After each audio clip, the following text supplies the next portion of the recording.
حضرت عمر تو سوچ رہے تھے کہ آج میں اپنے سے آگے کسی کو بڑھنے نہیں دوں گا، آدھا مال لے آیا ہوں، آدھا گھر والوں کے لیے چھوڑ آیا ہوں، اب یہ اپنا مال پیش کرتے ہیں تو حضور کا سوال ہوتا ہے، ماں اب کہتا لیا علی کا یا ابا بکر، ابو بکر گھر والوں کے لیے کیا چھوڑا ہے؟ تو حضرت ابو بکر عرض گزار ہوتے ہیں، اب کہ تو لہو اللہ و رسولہ، حضور میرے سامنے بھی آپ ہیں، میرے گھر میں بھی آپ ہی، میں گھر والوں کے لیے اللہ اس کے رسول کی محبت چھوڑ آیا ہوں۔ اللہ اکبر، میں سارا مال آپ کے قدموں میں پیش کرتا ہوں، حتیٰ کہ سوئی بھی گھر میں نہیں چھوڑی، اپنا لباس بھی اتار کر کے ڈال دیا اور خود ٹاٹ پہن لیا اور سارا مال حضور کی خدمت کے اندر پیش کر دیا۔ اور آقا کریم نے پوچھا تو کہا حضور گھر میں اللہ اس کے رسول کا پیار چھوڑا ہے، اللہ اس کے رسول کی محبت چھوڑی ہے، میرے سامنے بھی آپ ہیں، میرے گھر میں بھی آپ ہیں، وہ اپنے نام لیواؤں کو تنہا چھوڑتے کم ہیں، جہاں ہمدم نہ ہو کوئی وہاں سرکار ہوتے ہیں۔ تو حضرت ابو بکر صدیق نے ہمیں یہ بھی بتایا کہ جن کے گھروں میں حضور کے پیار کی خوشبو ہوتی ہے وہ گھر خالی نہیں ہوتے، وہاں حضور علیہ الصلوۃ والسلام کی جلوہ سامانیاں ہوتی ہیں، وہاں حضور کے پیار کی مہک کسی کمی کا احساس نہیں ہونے دیتی۔ جب وہ گھر میں موجود ہیں، جب ان کی مہک گھر میں موجود ہے، جب ان کے پیار کی خوشبو پھیلی ہے تو ہمارا گھر خالی کیسے ہو سکتا ہے؟ شکا رجل الی رسول اللہ دیک المعیشۃ والفقر، ایک شخص حضور کی خدمت میں حاضر ہوا اور عرض کی حضور تنگ دست بڑا ہوں، غربت نے کمر توڑ دی ہے، کثیر العیال ہوں اور ذرائع آمدنی بہت تھوڑے ہیں، میرے لیے کوئی نسخہ تجویز کیجیے۔ سنو میرے حضور نے اسے کیا نسخہ تجویز کیا۔ حضرت سہل بن سعد الساعدی رضی اللہ تعالیٰ عنہ اس حدیث کے راوی ہیں، حضور کی بارگاہ میں عرض کی حضور کثیر العیال ہوں اور ذرائع آمدنی بہت تھوڑے ہیں۔ فرمایا کہ جب تو گھر جائے تو گھر والوں کو السلام علیکم کہہ دیا کرو اور اس کے بعد ایک مرتبہ سورہ اخلاص پڑھ دیا کرو، یہ تیرا وظیفہ ہے، جو ہی گھر جاؤ السلام علیکم، اس کے بعد ایک مرتبہ سورہ اخلاص پڑھ دیا کرو۔ اور آقا کریم نے فرمایا کبھی ایسا ہو کہ تم گھر جاؤ، گھر کوئی بھی موجود نہ ہو، فرمایا عمل چھوڑنا نہیں، فسلم علیہ، پھر تو مجھے سلام کہہ دینا، وہ اپنے نام لیواؤں کو تنہا چھوڑتے کب ہیں، جہاں ہم دم نہ ہو کوئی وہاں سرکار ہوتے، کہا پھر مجھے سلام کہہ دینا۔ وہ صحابی کہتے ہیں میں نے عمل شروع کر دیا، جب بھی گھر جاتا السلام علیکم، اس کے بعد ایک مرتبہ سورہ اخلاص پڑھ دیتا، اور کبھی ایسا ہوتا گھر میں کوئی موجود نہ ہوتا، پھر تو مجھے چاہ چڑھ جاتے، پھر تو خوشی کا ٹھکانہ نہ ہوتا، پھر حضور کی بارگاہ میں سلام پیش کرتا اور اس کے بعد میں سورہ اخلاص پڑھ دیتا۔ کہتے ہیں اس عمل کی برکت سے میں نے تو امیر ہونا ہی ہونا تھا، حتی افاد اللہ جیرانہ، یہاں تک کہ میرے ہمسائے بھی امیر ہو گئے۔ حضرت صدیق اکبر بولے اب کہہ تو لہم اللہ و رسولہ، میرے لیے اللہ اور اس کا رسول کافی ہے۔ اللہ اکبر۔ تو مال کی بات آئی تو سارا مال حضور کے قدموں میں پیش کر دیا۔ انسان اپنی اولاد کے لیے اپنی جان سے بھی کھیل جاتا ہے، لیکن حضرت سیدنا صدیق اکبر کی یہ کہانی بھی کتنی دل آویز ہے۔ پہلی بات تو یہ سنیے کہ یہ سیدنا صدیق اکبر رضی اللہ تعالی عنہ کو اعزاز حاصل ہے کہ آپ کی 4 پشتیں صحابی ہیں، اور یہ شرف صرف آپ کو ہی نصیب ہوا ہے۔ آپ کے والدین، خود آپ کی اولاد اور اولاد کی اولاد، 4 پشتوں کو اس شرف سے ممتاز کیا گیا۔ لیکن ابتدا میں آپ کے والد بھی اسلام نہیں لائے تھے اور آپ کے بیٹے بھی اسلام نہیں لائے تھے، تو جب بعد میں اسلام لے آئے تو ایک دن گھر میں بیٹھے بیٹھے بات ہوئی تو آپ کا بیٹا عبد الرحمن بن ابی بکر آپ سے عرض کرنے لگا کہ ابا جان، بدر کی جنگ میں آپ میری تلوار کی زد میں آ گئے تھے اور اگر میں چاہتا تو آپ کا سر قلم کر سکتا تھا، لیکن میں نے سوچا کہ میرا باپ ہے، میری تلوار جنبش کرے گی تو سر میرے باپ کا کٹے گا، تو اس خیال نے میرا ہاتھ روک لیا، اور اگر میں چاہتا تو آپ کو قتل کر سکتا تھا، آپ اس طرح میری تلوار کی زد میں تھے۔ تو انہوں نے وہ ماضی کی کہانی سنائی، تو حضرت سیدنا صدیق اکبر کا جواب کیا تھا؟ کہا بیٹا تو کافر تھا اس لیے تو نے مجھے چھوڑ دیا، کاش کہ تو میری تلوار کی زد میں آتا اور میں تجھے جو ہے وہ بیٹا سمجھ کے نہ چھوڑتا، محمد عربی کا دشمن سمجھ کے کاٹ دیتا۔ تو یہ تھی ان کی محبت اور یہ تھا ان کا پیار اور حضور علیہ الصلوۃ والسلام کے ساتھ ان کی وابستگی۔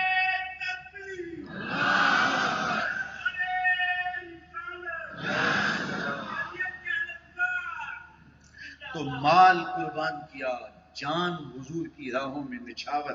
کرنے کے لیے ایک ایک لمحہ تیار رہے، اور اپنی جان کی پرواہ نہیں کی، اپنی اولاد حضور کے قدموں میں قربان کرنے کے لیے جذبوں کا ایک جہاں آباد تھا سینے میں، اور اپنے وطن کی قربانی پیش کی، اور پھر آقا کریم علیہ السلام کے لیے اپنا سب کچھ نچھاور کر دیا۔ کہتے ہیں حضور کا سایہ نہیں تھا،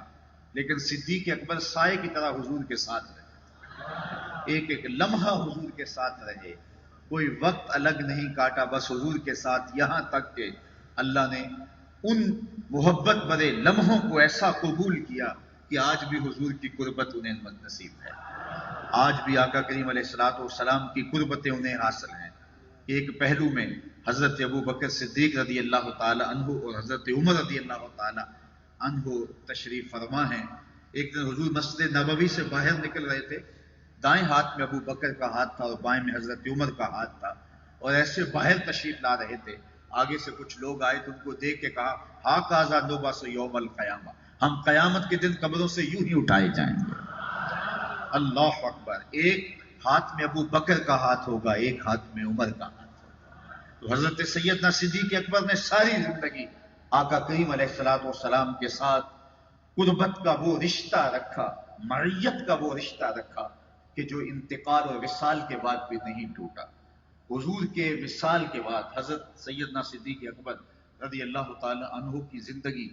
بہت زیادہ کٹھن ہو گئی تھی،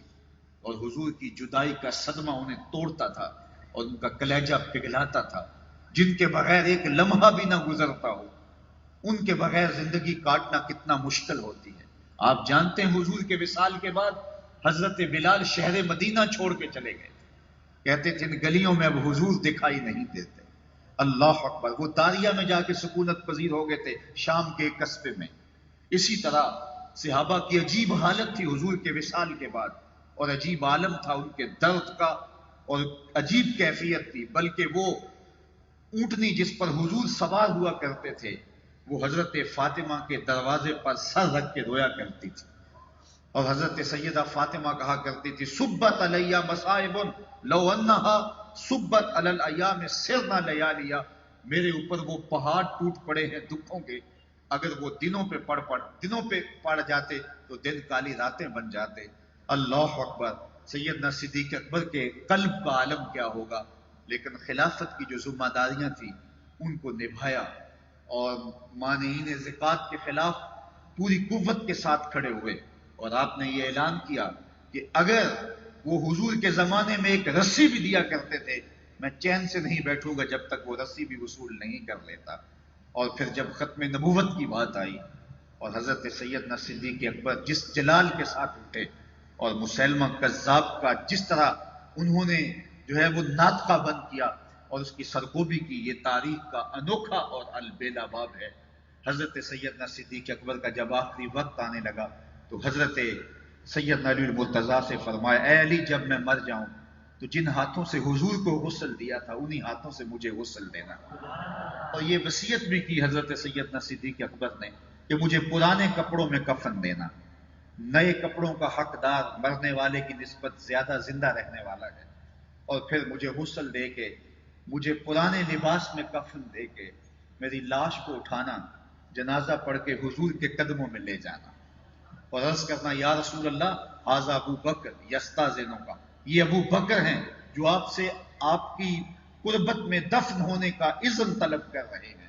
اللہ اکبر، ایسا ہی ہوا۔ حضرت صدیق اکبر رضی اللہ تعالیٰ عنہ کا انتقال ہوا، فجاء علی مسترجعا،